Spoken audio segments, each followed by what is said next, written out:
Cadê tua mochila? Cadê tua mochila? Você vai embora, tu vai embora! Vai embora! Eu vou mandar você embora hoje! Eu vou mandar você embora! Cadê embora, recruta? Não, senhor! Você vai embora hoje! Flexão! Vamos preparando para o nosso funeirão. Protegia minha família, fuzileiro, eles querem. Protegia minha família, fuzileiro, eles querem. Que só sabe desse curso quando isso acontecer. Segurança é a tropa do terror.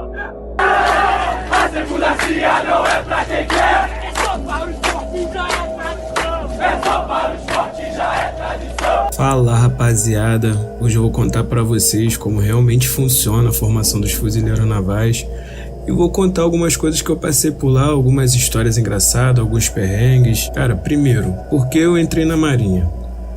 Eu estudava pra ESA, fazia cursinho preparatório, fiz a prova da EA, quase consegui. Fiz a prova da ESA, fiquei por muito pouco. E foi quando meu pai me fez o questionamento: por que tu não entra pra Marinha? Pô, aquilo não me pareceu uma boa ideia, mas pra agradar meu velho eu falei, pô, tá, cara, tá bom, vou fazer a prova. Mas eu ia deixar aquilo cair no esquecimento e não iria fazer, cara. Não tava nos meus planos fazer aquela prova. Quando chegou a época de inscrição, ele me lembrou, ele falou, cara, já tá na época de inscrição. Aí eu falei pra ele, cara, não tô a fim de pagar não. Cara, detalhe, a prova era R$16 o valor do concurso na época que eu fiz. Ele foi lá e pagou. Rapaziada, enfim. Fui lá, fiz a prova, gabaritei o português e fiz o mínimo de matemática. Eu sou muito ruim de matemática, rapaziada. Pensei que eu não tinha passado. Mas aí veio a terrível notícia, mano. Eu passei. Rapaziada, meu preparo pra entrar lá foi bem mínimo. Eu só entrei pra natação porque eu não sabia absolutamente nada de natação e de vez em quando eu corria, mas nada que eu possa ser comparado com o cara que realmente queria estar lá, entendeu? Com um preparo frenético. Barra nem sequer treinei. Chegando no Ciampa, rolou aquela despedida da família, né? Eu sou do Rio de Janeiro, o Ciampa é aqui. Então eu tive o privilégio da minha família me acompanhar até o portão lá do Ciampa, né? Alguns campanhas não tiveram esse privilégio por serem de outros estados. Minha família me contou uma parada depois que eu me formei. Que eles ficaram lá 2 horas esperando, porque eles tinham certeza que eu ia desistir.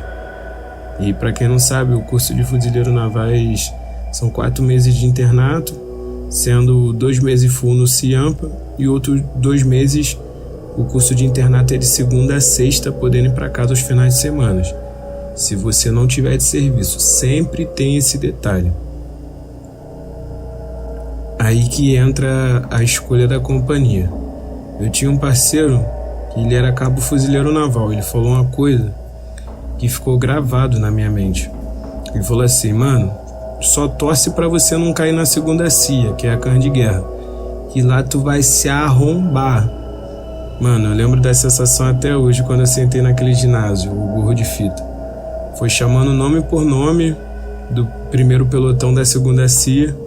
Quando finalizou, eu me senti aliviado. Falei, pô, pelo menos eu não tô na segunda CIA.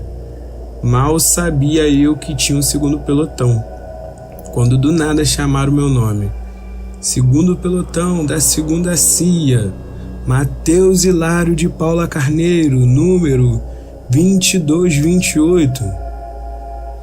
Meu coração queimou. Ali eu entendi que sorte não existe ali no Ciampa. Foi quando começou a semana 0.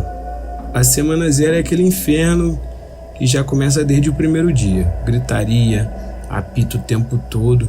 E você aprende no Ciampa que o recruta ele não anda, ele só corre. Ou você corre ou corre mais rápido. Andar é literalmente proibido aos recrutas. É tempo para comer, é tempo para tomar banho. Apesar de ser uma semana horrível, a gente entende que aquilo é para quebrar o civil que ainda existe dentro do recruta. Lá a gente cantava uma canção que era assim: apito maldito, não sai do meu ouvido. Ouvido maldito, não sai desse apito. Enfim, confesso pra vocês que eu pensei em desistir todos os dias da semana 0, porque eu não tinha preparo nenhum. Meus braços pareciam que iam cair, meu corpo estava doendo em lugares que eu não sabia que era possível sentir dor, fora a privação do sono, que é algo surreal, rapaziada. Te dá vontade de chorar o tempo todo. Mas, irmão, lá você não tem tempo para pensar que tá cansado. Eu lembro que todos os dias eu pensava, pô, vou bancar só hoje e amanhã eu desisto. Depois eu descobri que isso é uma técnica muito usada quando os caras vão fazer curso operacional. Eles ficam, não, o dia de hoje eu vou bancar, amanhã eu vou desistir. Vou caminhar só até aquela pedra ali e depois eu desisto. Vou caminhar até o portão, aí eu desisto. E assim o cara vai conseguindo suportar desafio por desafio, porque ele não precisa superar mentalmente o desafio todo. Não sei se vocês conseguiram me entender. Na primeira semana é onde você pensa que o ritmo do curso vai ficar mais de boa. É quando os instrutores colocam a gente sentado e começam a conversar. Falam sobre a carreira, que realmente é horrível. Falam que a gente está novo e que a gente pode buscar outras oportunidades lá fora.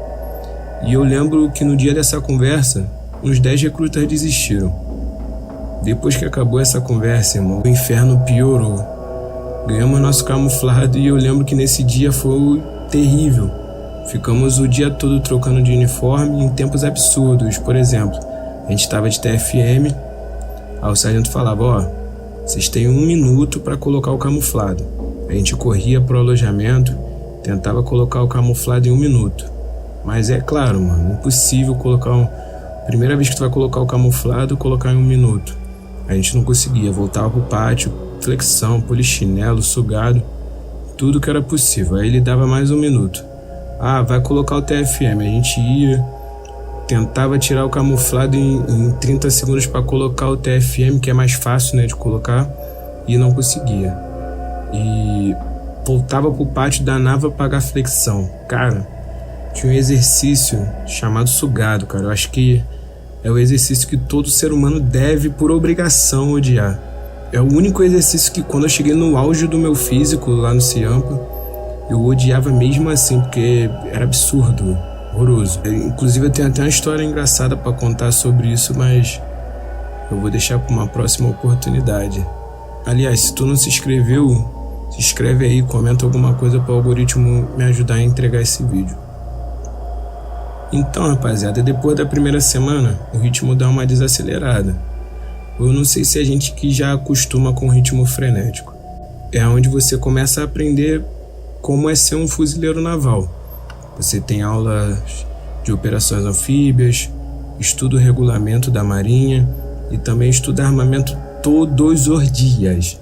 A rotina do fuzileiro naval é estar segurando um fuzil. Eu acredito que aquilo é para você criar uma naturalidade também com o armamento, e isso de fato acontece. Você também aprende a atirar. Eu lembro que o meu primeiro tiro de fuzil foi uma das melhores sensações que eu tive, rapaziada. É uma experiência absurda. Eu não consigo nem me aprofundar nesse sentimento aqui. E também quando você já conhece os instrutores. Você sabe a mania deles, é o que a gente chama lá de tara. Cada instrutor tinha uma tara. Eu lembro do sargento Odinei. Todo dia ele chegava com a bota de motociclista, dava uma risada satânica assim na frente da formatura. A gente ficava assim assustado olhando pra ele, né? Aí ele completava com a seguinte frase: recruta, nem todo riso é de alegria. Se preparem, hoje eu estou inspirado. Inclusive, teve um dia que ele pegou a gente de madrugada, botou a gente sentado no chão e começou a ler o regulamento da Marinha. Aí o pessoal começou a dormir, né? Porque era madrugada, cansaço e aquele friozinho. Aí ele pegou, ligou a mangueira do hidrante, começou a tacar água na gente. Ó, vou regar vocês, porque vocês estão com muito sono. Eu tô precisando falar algo muito importante aqui pra vocês. Mas enfim, tinha o outro sargento, o Celso, que inclusive eu gostaria de fazer uma observação, que eu só me formei por causa desse cara. Vocês lembram que eu disse que eu não me preparei para entrar? Pois bem, eu era horrível em diversas coisas. Mas na Barra eu era podre.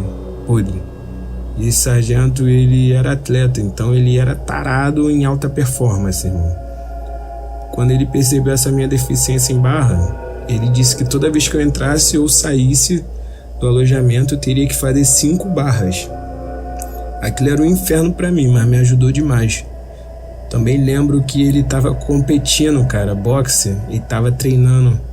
Ele fazia a gente de saco de pancada todos os dias. Sem contar as corridas que ele fazia com a gente, cara. Era corrida num nível que você pensava que ia vomitar ou desmaiar, irmão. Isso você já estando, há 2 meses ali no Ciampa. Fazia uma corrida que te fazia passar mal. Um salve aí pro Sargento Celso, foi um paizão. Responsa pra caralho. E, grande responsável do nosso preparo físico. O outro era o Sargento Fábio. A tara dele era mandar a gente fazer exercício de forma quebrada. Como assim de forma quebrada? Ele vinha e falava assim, recruta, paga 10 polichinelo e meio aí. Meu irmão, aquilo era foda, porque a gente sempre errava e ele mandava a gente fazer de novo. Ele também era maníaco da limpeza, de um jeito muito especial, mano. Tipo assim, ele verificava a nossa unha. Quando a gente entregava a faxina do alojamento, ele verificava só o ralo do banheiro. Se o ralo do banheiro tivesse sujo, ele parava ali e mandava a gente lavar o banheiro todo de novo. Tinha outros sargentos, mas se for falar deles, o vídeo vai ficar muito extenso. E, de coração, eu falo deles aqui com zero mágoa. Tudo que foi feito lá no recrutamento fez parte da nossa formação. Cara, a visita é um momento bom, mas em sua maior parte é ruim. Cara, ver a família é bom, mas na mesma proporção dá um desânimo, tá ligado? É complicado demais. Lembro que na madrugada da minha visita, a gente ficou correndo e rastejando a noite toda. Ou seja, eu desci pra visita igual um zumbi, cansado e com meu cotovelo todo ralado. Porque a gente rastejou em tudo quanto é tipo de terreno. Grama, concreto, piso. Todo tipo de terreno mesmo. A gente só foi liberado pra arrumar o uniforme pra visita, sobre a ameaça de, se o uniforme não tiver bom, vocês não vão ver a família de vocês.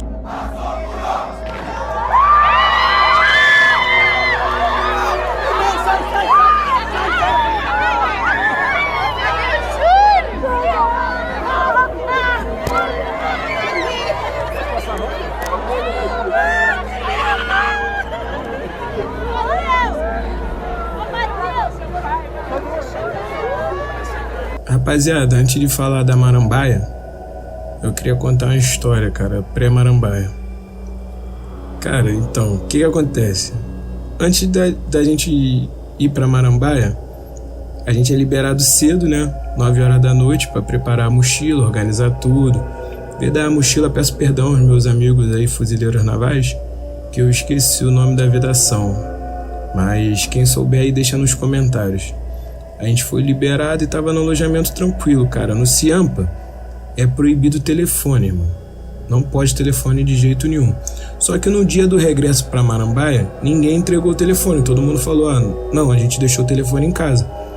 E era serviço do C. Renato e do Sargento Fábio, mano. C. Renato era o cara simplesmente mais casca grossa do mundo. Aí eu tô lá deitado na minha cama de boa, mexendo no telefone. Entra o Batata, o famoso recruta chamado Batata. Toda turma deve ter um Batata, né? E ele entra no alojamento falando assim, deu merda. Aí todo mundo foi esconder o telefone, escondi meu telefone no short térmico que eu tava. O Sargento Fábio entrou no alojamento, mandou a gente ir lá pra fora, começou a botar a gente pra pagar flexão, polichinelo e dando esculacho. E detalhe, rapaziada, tava chovendo muito. Então, resumo, o pelotão todo tava com o telefone no short térmico ou no bolso e chovendo. Aí ele começou, se acusa, quem tiver com o telefone se acusa, eu sei que tem mais gente. Se você não se acusar, eu vou fazer revista, eu vou fazer isso, eu vou fazer aquilo. Só que a gente já calejado, né, mano? Fuzileiro naval, não cedeu, ninguém se acusou. Aí o que ele fez? Ele mandou a gente entrar pro alojamento e esperar lá, na porta do armário. Aí ele entrou no alojamento com o rodo, foi olhando de armário a armário para ver se tinha telefone, puxando com um rodo. Puxava tuas coisas que estavam dentro do armário, caía tudo no chão. Aí ele fez isso. Aí quando ele terminou de puxar as coisas de todo mundo, ele pegou, reuniu as coisas de todo mundo no chão assim, no meio do alojamento, e falou: ó, daqui a 2 horas eu volto para fazer inspeção de armário, eu quero o armário alinhadinho. Ou seja, a gente ficou a madrugada toda arrumando o armário, porque ele vinha, o armário ainda não estava arrumado, ele pegava o rodo e jogava tudo no chão. Enfim, rapaziada, a gente se arrombou, foi pra Marambaia sem dormir. Campo. Como todos sabem, a Marambaia é o rito de passagem do recruta pro soldado fuzileiro naval. Lá onde tu vai colocar tudo que tu aprendeu em prática. E na Marambaia até os mais duros vão quebrar. Lá é terrível. É ruim até pros instrutores. O campo consiste em 7 dias na ilha. Lá você entende porque a natação é importante, você entende porque o militar precisa estar com um físico superior ao paisano, porque a Marambaia, quando ela te cobra, tu vai pagar caro. São 7 dias sem dormir, sofrendo algumas assaduras satânicas, e mesmo você assado, tu vai entrar na água salgada, irmão. Então tu vai sentir dor até entrar na água. A comida é intragável. Depois que você passa por tudo aquilo, aqui fora as outras atividades viram brincadeira de criança. Você, entre sua família e seus amigos, vira referência de uma pessoa forte, confiável, inteligente. Sobre o curso, aquilo quebra o ser humano que você era. Honestamente, eu pensava em desistir diversas vezes, mas lá eu pude compreender que a dor é passageira.